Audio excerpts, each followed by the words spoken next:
with the morning warm-up with Trey Lyle. Join us live on VTRN Sports 93.3 FM or the VTRN Sports app.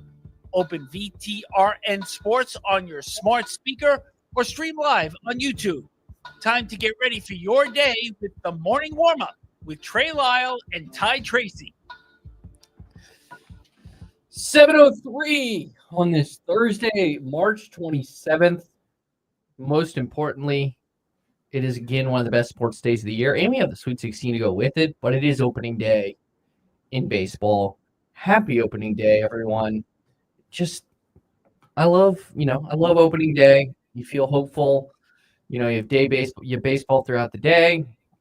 And we'll have Matt Atkins on to give our picks for Major League Baseball coming up here on the morning warm-up. I will also go through everyone gets they do the second chance tournament, so I will break down my picks for the Sweet 16 in a moment. Also have Alix on to talk Hokies. I'll let him talk about his Mets as well. But let's get to it. Philip Doss is here, intern extraordinaire. Hello. He remember, folks, he decided to not do spring practice and do this instead. So just be grateful for his time. But let's get to in case you missed it.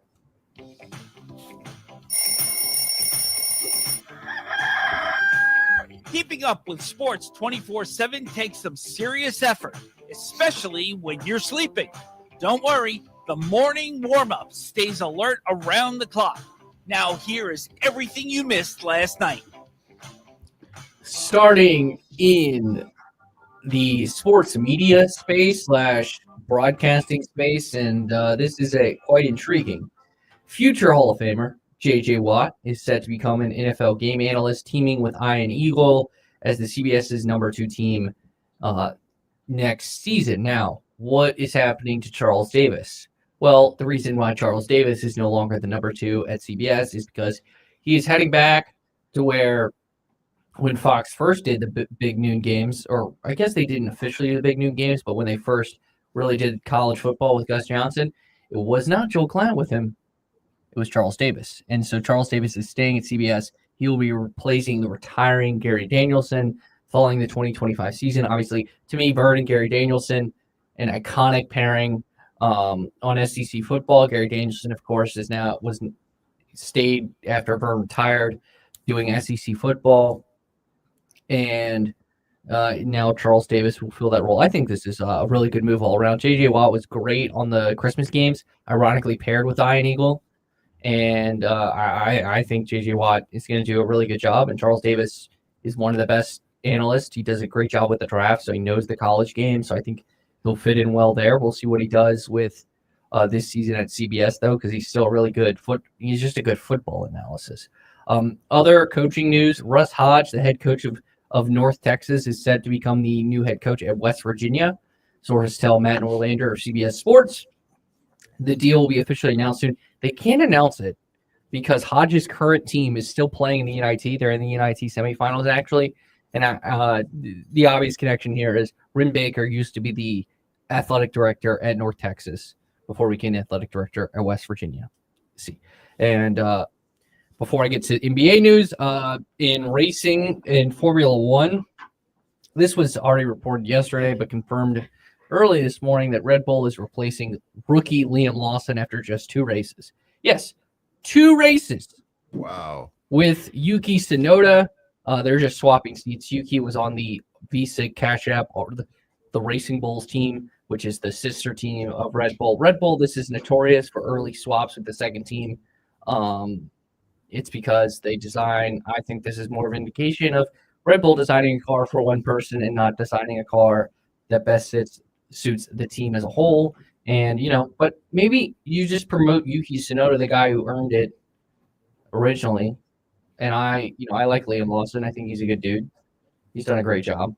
Or he did a great job last season doing this, filling in for Daniel Ricciardo, or once he eventually got replaced by Daniel Ricciardo. So it's just Red Bull's stupid. All right. In terms of how they handle drivers, they're still a good team. But they also got rid of the guy who designs their cars, in Adrian Newey. But y'all don't care about Formula One as much as I do, so we'll move on. What NBA headline Dallas Mavericks All-Star Kyrie Irving underwent successful knee surgery yesterday to repair his torn ACL. And so it was happened in New York City. The Mavs did announce. So his timetable, assuming it's a year, nine months, he's going to miss part of next season. I don't think your timetable return for an ACL tear in basketball is as long as it is in football. But still, I feel bad for a Mavs fan. Glad to see AD's back and was playing well. And it looks like the Mavs still have an outside shot at making the playoffs, or at least the play-in. So, shout out. So, you hope for the best. All right. Moving to the NBA scores last night, and we're going to get to one last. Uh-oh. Bad news, Wizards fans. You won last night. I know, it sounds bad, but trust me, you want to capture the flag. 119-114. They defeat the Sixers, who I believe have now lost 6 straight. Sixers and losing streaks. They go hand in hand sometimes. Hint, hint, Philip. And okay. Locked in. Raptors 160, Nets 86. Nets, again, are trying to capture the flag. We're going to skip one of the games that happened in the early window yesterday for a second. Clippers 126, Knicks. Can I say the New York Knicks? 113. I'm not trying to get myself in trouble here. Clippers 126, Knicks 113. Clippers are sneaky good. They are. 41-31. It's just the problem is, will Kawhi Leonard be healthy in the playoffs? And I do not trust James Harden in a playoff game. Nikola Jokic is so good. He's the best player in the world. And if you watch him, you're like, what? Is he? No, he is. 39, 10, and 10. And the Nuggets beat the Bucks 127-117. He made a pass last night, and if you've seen it on the internet, he's starting a spin move, and he just flips the ball behind him to a wide open Aaron Gordon. I watched it 6 times, and I still don't know how he did it. And then the Celtics minus Jason Tatum defeat the Suns 132-102. Kristaps Porzingis drops 30. Durant drops 30. The Suns are playing better. I just think the Celtics are arguably the favorite to win the title. All right. More importantly, Lakers 120, Pacers 119. Luka Doncic drops 34-7 and 7. Tyrese Halliburton, who would have hit the game winner if LeBron didn't do it. Well, we'll get to it. He had 16 points, 18 assists. So let's go through the timeline for LeBron James yesterday, shall we? As we do, in case you missed it, he was on the Pat McAfee show, and he revealed a lot. He went in on Brian Windhorst. He talked about how him and Jordan don't really have a relationship, and people like to dunk on him about that, but that just kind of makes sense. I mean, they are Michael Jordan lives in Florida, LeBron lives in California. He is 22 years older than him. I don't know about you guys, but I don't have many friends that are 22 years older than me. Let's use logic here, folks. And he talked about how maybe after he retires and he wants to, that's when the relationship get better. I thought that was he offered a lot of insight. He talked about Bronny and everything Bronny went through from a health side. But he went in on a lot of media, I would say, including Stephen A. Smith, who of course had to make the response video. Did you see his Instagram post this morning? Oh, I did. I showed Ty too. Please look it up. Here's the context. So there's 2 amongst many wild quotes Stephen A. Smith said. First, I'll play the one because I couldn't find the audio, and I actually don't even believe this is true. He said, Stephen A. Smith about LeBron James. Again, I'm gonna say this again. This is about LeBron James. At worst, the second best basketball player to ever play, the all-time leading scorer in the history of basketball. And a Mount Rushmore player. When you retire, let's see how much I talk about you then. You won't matter much, I promise you. Stephen A. Smith about LeBron James. Again, LeBron James, who might be an owner in the NBA by the time he retires. least that's his goal. I don't know if it will happen. Ty says he will be. Like, I agree. I'm just saying hypothetically. This is LeBron James. Like, look, like if you said this about Kyle Kuzma, yeah, I would agree. But this is like the ego. And then this man, and granted, I'll have a caveat after he says this. This is about, he revisited their interaction in that Lakers-Knicks game. That man put his hands on me, I would have immediately swung on him. Immediately. He says that. Granted, instant reaction from everyone, LeBron would kick his butt. And to Stephen A's credit, he admitted LeBron would kick his butt. So I give Stephen A credit. But the ego on this man, like LeBron said he went on a Taylor Swift-like tour. And what pisses me off about this is the conversation. Like LeBron said, you can criticize players. That's part of being in the NBA. The part he didn't like was saying, I'm coming to you as a father. Like, very simple. Like that was the part that they were upset about. Which, that is a personal attack. That is a personal attack. So I'm going to defend LeBron James here. But after all of that, Stephen A, I mean, he talked about the Windhorse thing, which people were talking about. He said, LeBron said he said he's my blanket best friend. I think that was clearly a joke, but that's just me, someone who watched the interview, and while he was saying that, there was a legit photo of Brian Windhorse photoshopped on a St. Vincent St. Mary's team on a screen. So I don't know about you, but let's use context here. Crazy, right, Philip?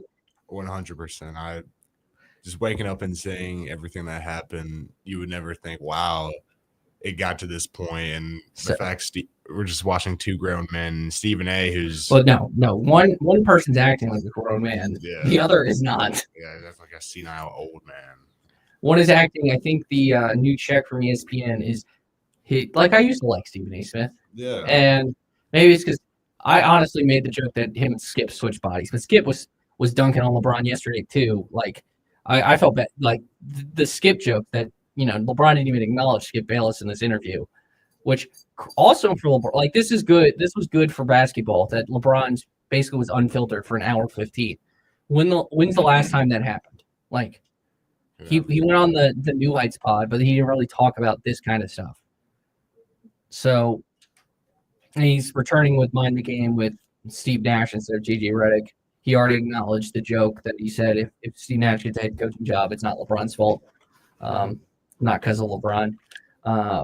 But my guess is Steve Nash will not be the head coach of the Lakers next year because JJ Redick's doing a good job, the Roanoke native. All right. I preface all that. So Stephen A went on this long rant. I mean, I could go in on Stephen A even more. His ego is so big that he thinks he can be the president of the United States. He's actually had that conversation. That's the crazy thing. Like, congratulations, Polymarket, which is the most reliable source when it comes to picking people, said made you put betting odds on you becoming. Side point. Go listen to IQO for that. WIQO 100.9 Lynchburg's talk station. But after all of this, and LeBron, he wasn't the best Laker last night. That was Luka Doncic. He had, as mentioned, and Austin Reeves had a good game, but his 10-point streak was in doubt.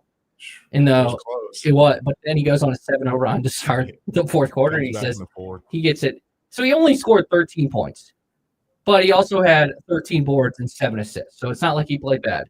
And then all of a sudden, in why sports is the best, this is how the game ends. And it's rebounded by Luka. LeBron leaked out. They didn't see him. Here he is down court. Luka with 2 for the win. Tipped up and in. Will it count? LeBron James at the buzzer. LeBron James hits the tip-in buzzer beater to win. You can't make this up. Like I audibly laughed in my house watching it because of course after today, and he did the interview technically yesterday, but it aired today. Like Stephen A tried to dunk on LeBron, and my opinion, the greatest basketball player ever assembled, just said, "Lol, okay," and won the game. Like, come on. And I love when LeBron is clearly now at like a little bit of the FAFO or I don't give a blank part of his career. And he offered really good insight of like when he got drafted, he's like, I just didn't want to mess it up. Like this is a LeBron James who has been like the model, like in the conversation for greatest career in the history of sports. The fact that he was on the cover of Sports Illustrated at 16 years old and is at 40 still in the NBA and has exceeded every expectation that was given to him. And he was dubbed the chosen one. And his like quote unquote worst mistake is doing an event that raised, as he said, like $2.3 million for the Boys and Girls Club, which was the decision. He also confirmed the cookie story, which was hilarious. Which Pat Riley, thank you for ruining like 2 more titles for the Heat. Just saying. But you can't help but laugh at some point. All right, we got to get to today in sports history.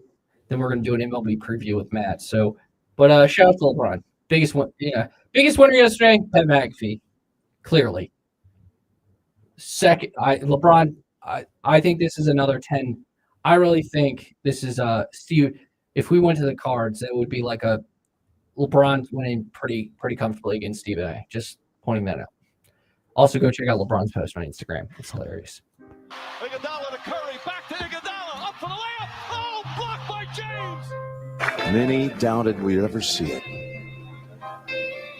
But here it is. The return to glory. It's time for Today in Sports History. Seconds left in the game. Do you believe in miracles? Yes! Unbelievable.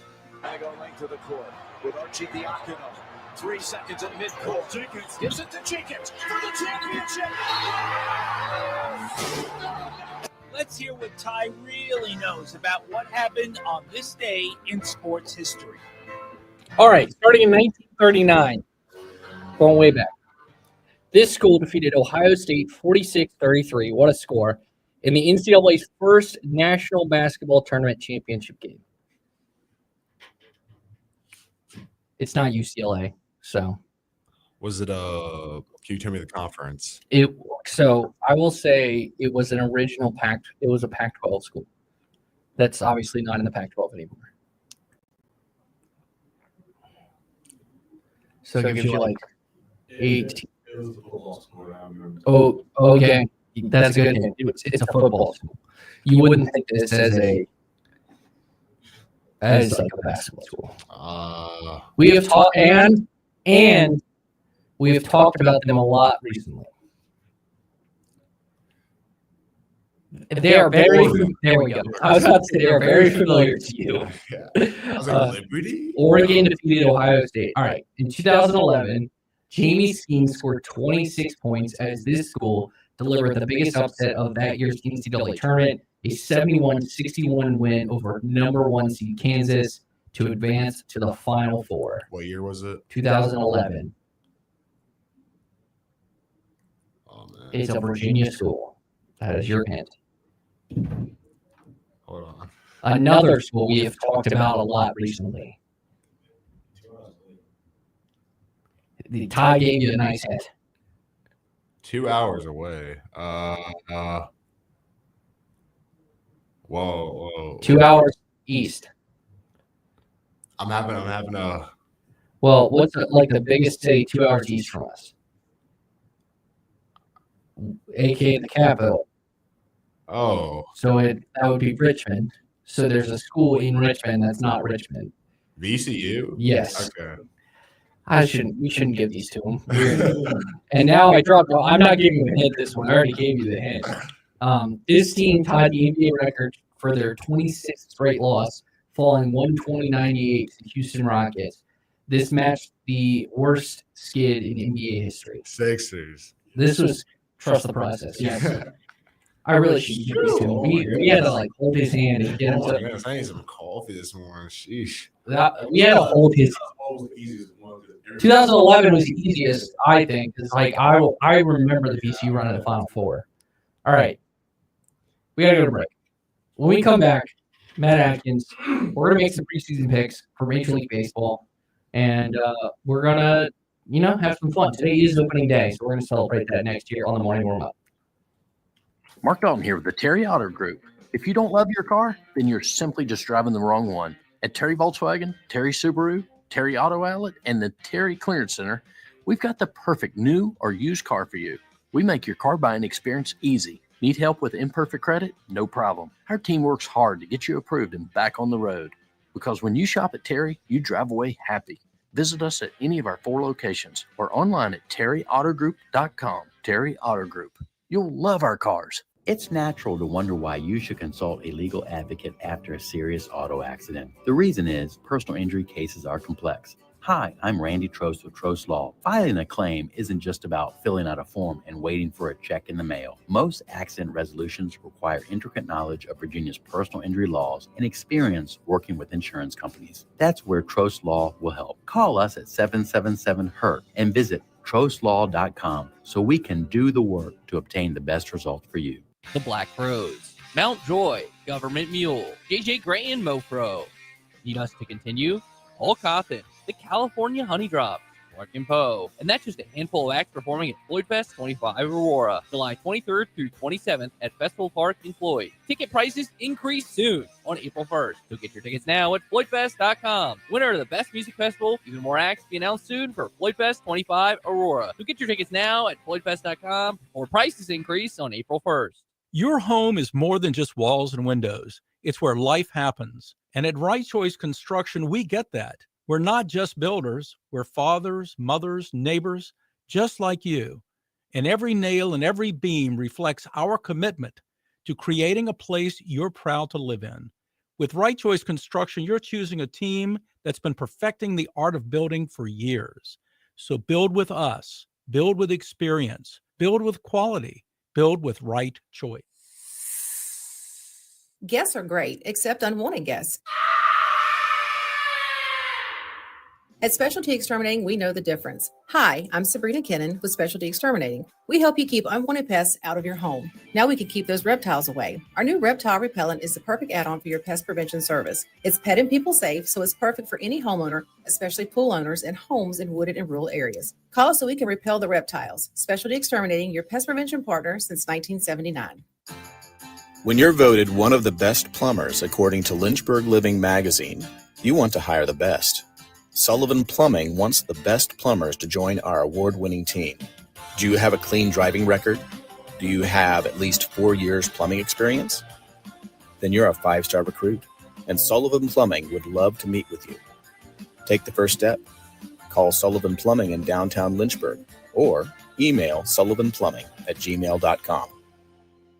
BTR in Sports Lynchburg is presented by BNC Sports. They'll pay cash for your valuable trading cards, premium memorabilia, and authentically autographed items. BNC Sports, Riveridge Mall in Lynchburg. Good morning. We are just getting your day started here on VTRN Sports with the morning warm-up. Stay connected at Trey Lyle VT and Ty Tracy 90 on Facebook, Twitter, and Instagram. Listen wherever you are with the VTRN Sports app or watch the show live on YouTube at youtube.com/VTRN Sports Lynchburg. Now, back to the morning warm-up. 7:27 on this opening day, Tuesday, March 27th. Philip, do you have a favorite baseball team? As I don't follow the MLB as much as a lot of people do, I do rep the Boston Red Sox. Wow. Well, that was Philip's last time talking on the morning warm-up. So I only can deal with one Red Sox fan each week, and sorry, Bryson Gordon filled that spot. What time? I mean, I'll say the Capitals or the White Sox. I just like watching baseball. Well, the Capitals are a hockey team. I mean, Nationals. My bad. Nationals. Got it. All right. Oh, well, you know what? You provided me a perfect transition with the White Sox as we're joined by at Matkins News, Matthew Atkins. And my first question is, the White Sox, who are coming off of the worst season in the history of baseball, guess what? Their over-under is the worst of a team in over 35 seasons. So my first question to you, Matt, we, back in the day when we had the Foul Ball Area podcast, we would do over-unders on every team. So I'm going to give you an over-under on this team. 53.5 is the number. And that seems like a lot, but there's 162 games. So that would be 53 and like 110 or 109. That's math. So are you taking the over or under there? I'd have to take the over. I just can't believe any team would be that bad. I know they were really, really bad last year, and they're not going to be good this year, but I just can't believe that they would be that bad to only win 52 games. So I got to take the over on that because that's just so low. For fun, I'm going to take the under. Get them 52 and 110. I mean, it's possible. It's possible. They're so bad. If you know a White Sox fan, give them a hug. I'm not counting Ty. So let's dive right in. We're here with at Matkins News talking baseball here. We'll have them throughout the baseball season. This is the mini version of the Foul Ball Area podcast. Let's go by the most notable division for people here, or the two at least, the AL and NL East. So the AL East, it seems to me that all of a sudden the Red Sox have emerged as the favorite in the American League East, or at least the hot pick in the American League East. Are you buying into that, or do you think another team will emerge as the champions of the American League East? Yeah, I'm not buying into the Red Sox. I think they could be a good team, maybe a wild card team, but I don't know where this idea that they're going to win the division came from. I know they signed Alex Bregman over the offseason.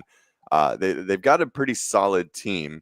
Rafael Devers obviously is an incredible player, and so pairing him with Bregman, they got a really good 1-2 punch there.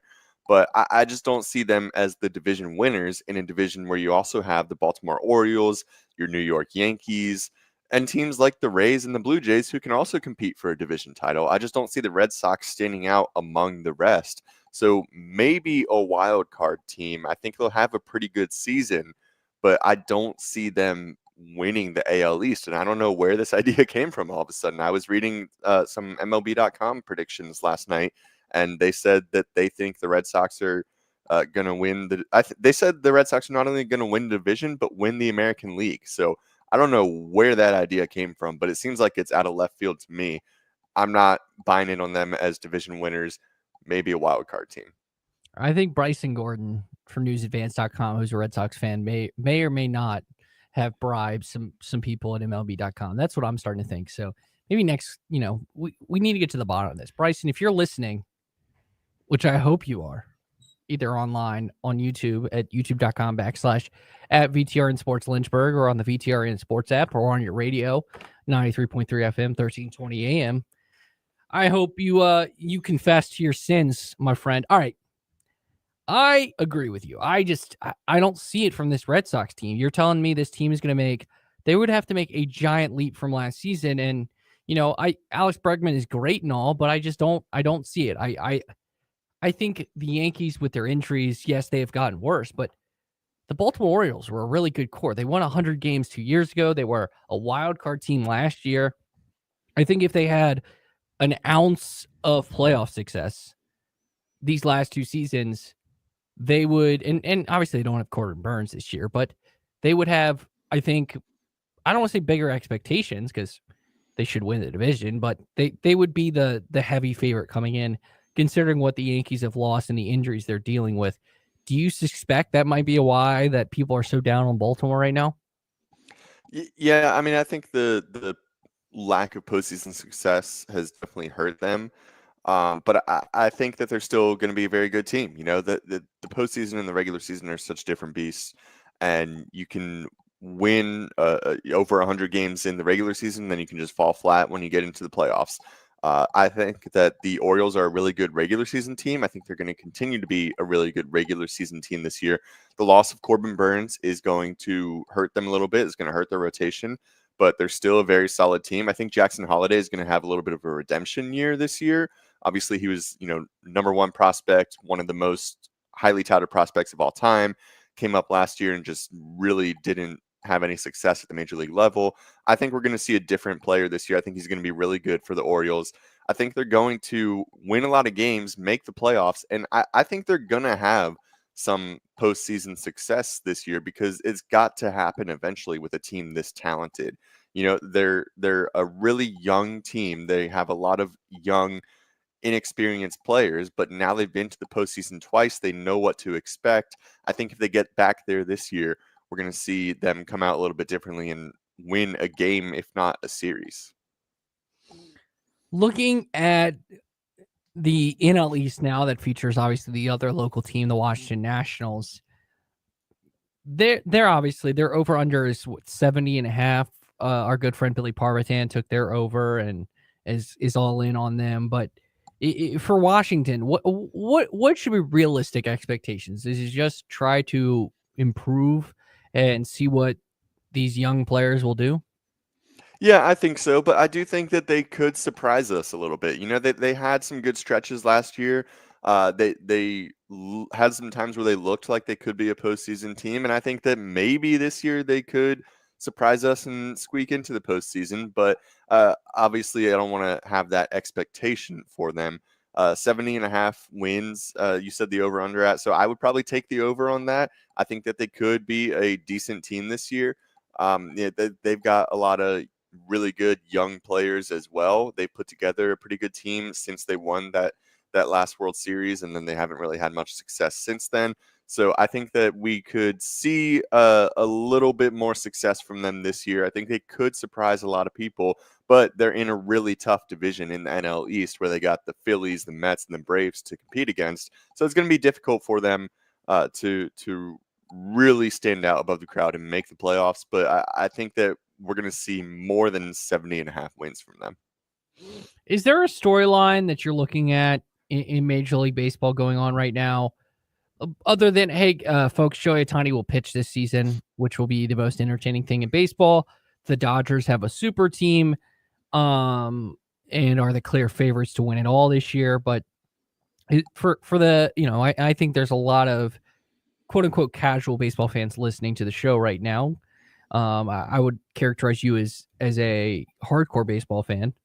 What do you expect from what's a storyline that fans who don't know yet and should maybe tune into once the season gets going?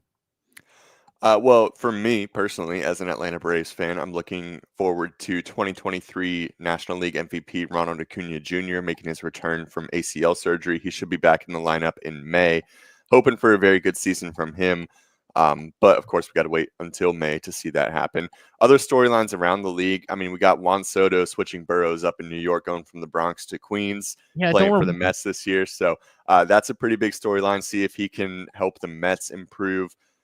You got Vladimir Guerrero Jr. and his contract extension talks with the Blue Jays kind of falling short, seeing what he's going to do. I don't know if they'll end up trading him at the deadline. It'd be hard to imagine that they would, but are they going to be able to get an extension done with him? Is he going to walk in free agency? So that's a pretty big storyline to see. So I think there's a lot of, new faces in new places, a lot of where are they going to end up after this season, those kind of storylines around the league. But Juan Soto is definitely one of the biggest players to watch this year. I know you hate that, but that's just the way it is. Right in my soul. But yeah, we talked to Juan Soto, the Mets, before. I mean, he got a lot of money. And I know Nats fans are probably going to be hurt by it too, but the Nats got the most out of him in terms of what they got back in the trade. If you look at all the trades he's been through, because now this is his fourth team. Yes. So Nats, Padres, Yankees, Mets. If I do the quick math in my head. All right. Moment of truth. Quickly run through your division winners and then who you have in the World Series. Division winners. I'll start with the AL. AL East, I'm going with the Yankees. I think that they're still a very solid team. Even though they lost Juan Soto, even though Garrett Cole's out for the year, they're still a very solid team. I think they win the division. AL Central, I'm going to go with the Detroit Tigers. They were really good last year, made it into the postseason of wild card. I think they take over the division this year.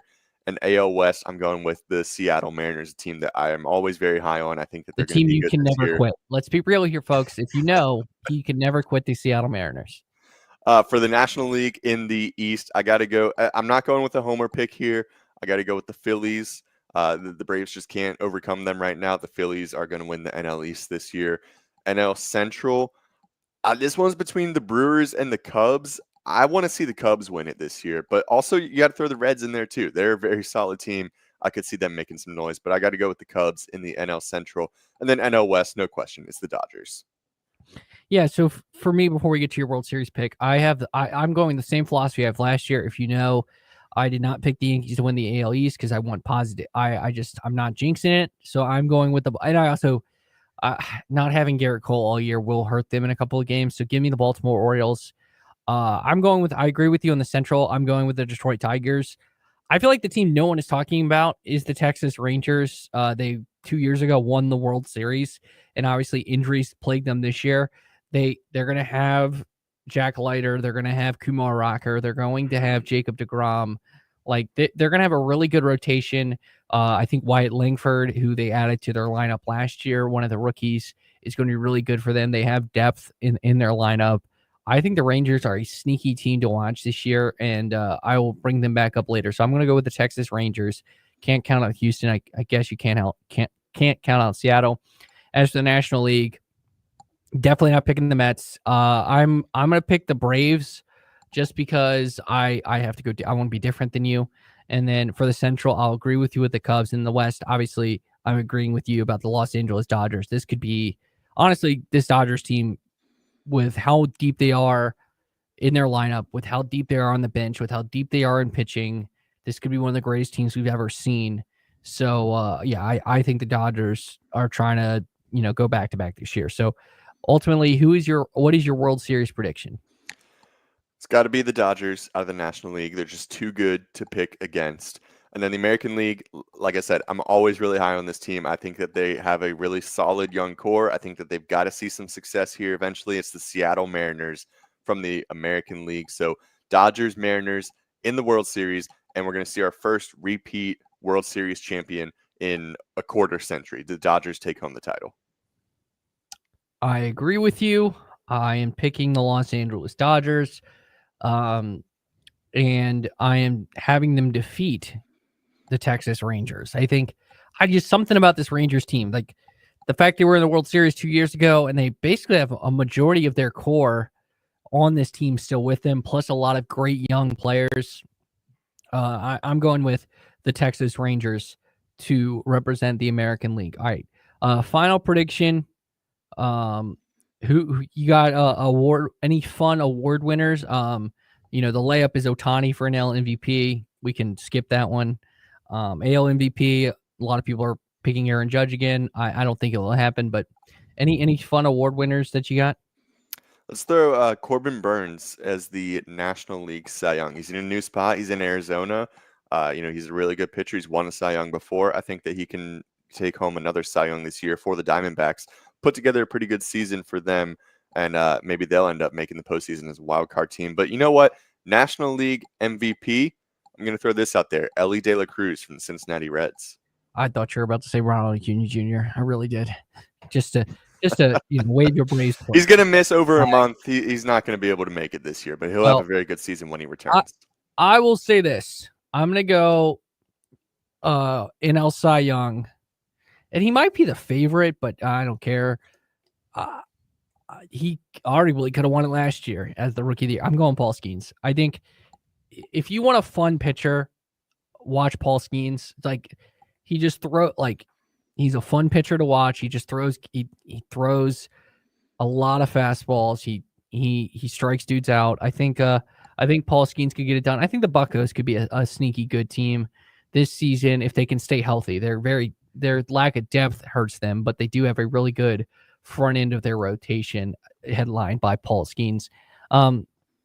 I'll give you an AL MVP. I think it actually will be Gunnar Henderson of the Baltimore Orioles. I think him or Bobby Wood Jr.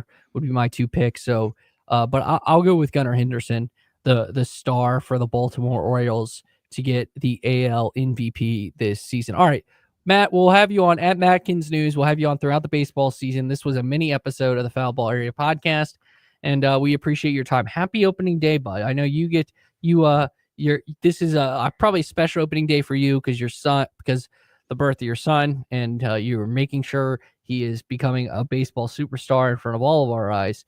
And so I know you're going to enjoy today. So happy opening day, my friend. Happy opening day. Happy to talk with you. All right, that was Matt Atkins at Matt Atkins News on Twitter. When we come back, Andrew Alix, VT Scoop, and the Hokie Hangover podcast joins us to talk Hokies next year on the Morning Warm-Up. You're making it happen at the Used Car Superstore on the Sheeler Motor Mile, your premier used car dealer serving Southwest Virginia and surrounding areas for over 50 years with the best selection, value, finance options, and exceptional service. Plus 900 pre-owned vehicles all in one location. Volume selling means volume pricing, and we've got the volume. The Used Car Superstore is your one-stop for most makes and models. Cars, trucks, vans, SUVs. Many have miles in the teens, remaining factory warranties, and some are even local one-owner vehicles. Plus, Sheeler owns the finance company. Getting approved for credit is easy on the Motor Mile with finance options for every budget. 900 used vehicles in stock now. More than any other dealer in the area. Hurry in for straightforward pricing and more inventory arriving daily. Why wait? Make it happen at the Used Car Superstore on the Sheeler Motor Mile, your premier family-owned car dealer serving Southwest Virginia and surrounding areas for 50 years. I-81 exit 118C in Christiansburg. Call 866-SHEELER1. Always open at Sheeler.com. Do you know what a cold climate heat pump is? They're a new generation of heat pumps from Tara Lee Mosley that provide substantially more heat than traditional heat pumps, even when it's 5 degrees outside. This means your electrical auxiliary heat runs less, saving you big time on your electric bill. And with the recent spikes in electric utility rates, that's crucial. Plus, these new heat pumps qualify you for a $2,000 federal tax credit. Contact Tara Lee Mosley for more info on the new cold climate heat pumps. Guests are great, except unwanted guests. At Specialty Exterminating, we know the difference. Hi, I'm Sabrina Kennan with Specialty Exterminating. We help you keep unwanted pests out of your home. Now we can keep those reptiles away. Our new reptile repellent is the perfect add-on for your pest prevention service. It's pet and people safe, so it's perfect for any homeowner, especially pool owners and homes in wooded and rural areas. Call us so we can repel the reptiles. Specialty Exterminating, your pest prevention partner since 1979. When you're voted one of the best plumbers according to Lynchburg Living magazine, you want to hire the best. Sullivan Plumbing wants the best plumbers to join our award-winning team. Do you have a clean driving record? Do you have at least 4 years plumbing experience? Then you're a 5-star recruit, and Sullivan Plumbing would love to meet with you. Take the first step. Call Sullivan Plumbing in downtown Lynchburg or email sullivanplumbing@gmail.com.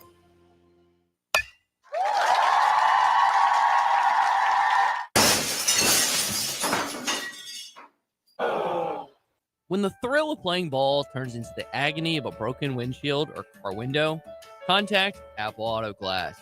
Your local auto glass repair shop on Allegheny Avenue in Lynchburg, Apple Auto Glass provide a professional assessment with the honesty from your neighbors, so you can get back to sharing the great moments this season.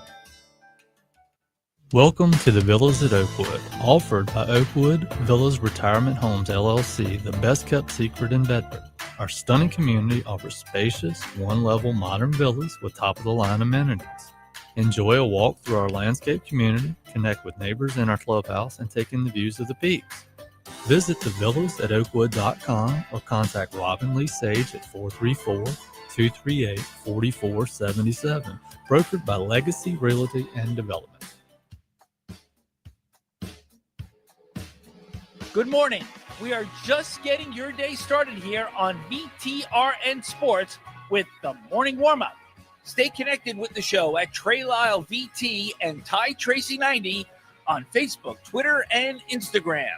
Listen wherever you are with the VTRN Sports app or watch the show live on YouTube at youtube.com/VTRN Sports Lynchburg. Now, back to the morning warm-up. 7:48 on this Thursday. I'm glad it's not Tuesday. Thursday, March 27th. Trey Lyle, Phil Doss is here. Ty Tracy is here. And time to get into it. Joining us now, he is back at Andrew Alix Radio. He is the co-host of the Hokie Hangover podcast. He is the host of the Inside the Tunnel podcast from VT Scoop. He joins us. Last night, they had a new episode of the Hokie Hangover podcast.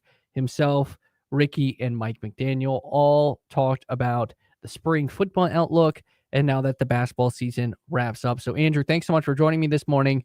Well, appreciate you spending some time with us. But let's start with that. Basketball is over. You assess this season from Coach Mike Young, where, Toby Lawal provides one of the best quotes you'll ever see. We've gone over that here a couple of times, but ultimately it feels like he got the most he possibly could out of this roster. Do you feel like now that there appears to be more NIL investment and Mike Young is staying, that, the ship, I don't want to say the ship's been righted, but that it smoother waters are ahead for Mike Young and this program? Well, Trey, in the most simple terms I can put it, we're about to find out, right? And I think that you would agree with this. I think the majority of the fan base would agree with this. I don't think anyone's laying the blame on what wins and losses wise was a very, very mediocre season. And I think many people are laying that at the feet of Mike Young. And the reason for that, Trey, is just what you said. And Whit Babcock admitted to it. We had 70% less NIL investment than Clemson. That effectively means that they were going in with almost double the resources that the Hokies had. That's a 5 seed in the NCAA tournament, right? And I think that anywhere between a 5 seed would be on the high end. So, the expectation in Blacksburg, I would chalk up to you make the NCAA tournament like every other year. Now you've gone 3 years in a row without it. But given the circumstances, Trey, there was just no way it was going to happen, right? The goal at any point, in this day and age, is to allocate enough NIL in the right places to field a competitive roster, and that is not what Virginia Tech did. And I don't know if you followed Trey, I don't know if you listened to Hokie Hangover last night, or at least got far enough into it because it was a long episode, as we tend to be.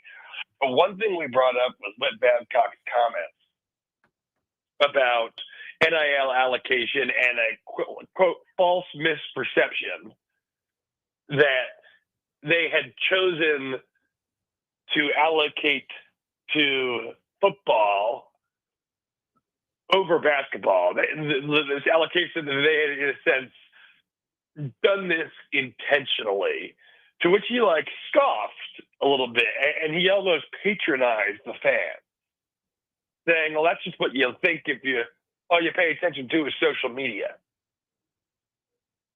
Well, patronize us not with, because let's just look at the facts of reality on the ground. If you have a certain pool of money, aka your total NIL funds, and you have different teams, or we'll call them departments, in which you allocate that money to, and you're going to spend all the money, which they do, then inherently you are allocating certain funds to certain teams. And by allocating a certain amount of funds to one team, you are inherently choosing not to allocate that team to the other. So yes, maybe you didn't kamikaze the season intentionally, but by being ill-informed on what it would require to field a competitive team, you still made that decision So by just admitting that you didn't know what you were doing, I don't feel like that's a very great excuse. If you know what I mean? It kind of just makes you look bad. So I'm glad that hopefully, and this is an ever-changing world, Trey. The world spins and what have you. But I hope that they're on the right page with what's required to field a competitive team this year, because once again, they're going to have to redo the roster.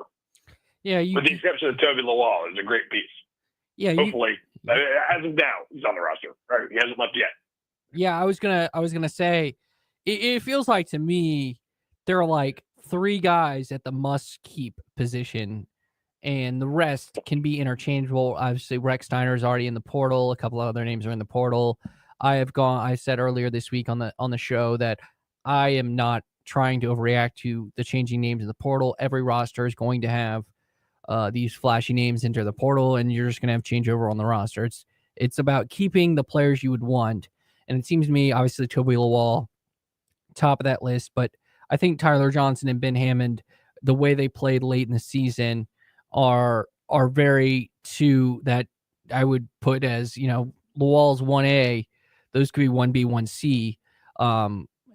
If you keep somewhat that like 3-man core, and then you get maybe a more go-to scorer, and you build this team, because you touched on it. Whit Babcock sat down with Andy Bitter yesterday. He mentioned in the 20.5 revenue figure that comes from the house settlement that 15% of that will go to men's basketball. And you would assume that Triumph NIL or whatever their NIL group would add more to that. Ultimately, do you trust Mike Young with roster construction and keeping, those 3 guys, the players he wants, and keeping kind of the younger core of this team, but just improving around them? I kind of do, right? I mean, if he's given them the successful resources. The thing is, Trey, I don't know if you saw this online, but someone did a visual, a nice little graphic for the Sweet 16, right, where it was the starting lineup of each Sweet 16 team, but based on where they started their collegiate careers. And it's crazy because they initially showed it without telling you actually what team it was that you were looking at.